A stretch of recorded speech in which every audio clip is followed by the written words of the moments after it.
काय ग हे ताराबाई, घरात पूजा आहे ना तुझ्या, आणि घरात पूजा असताना घरातली लक्ष्मी ही अशी दाराबाहेर झाडाखाली बसलेली.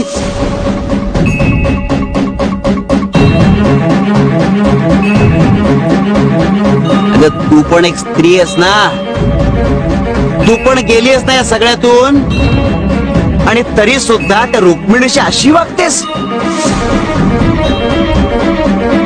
ती आजारी असताना तिला ही अशी अमानुष वागणूक. आणि तुला काय वाटलं हे असं सगळं वागून सत्यनारायण देव प्रसन्न होईल?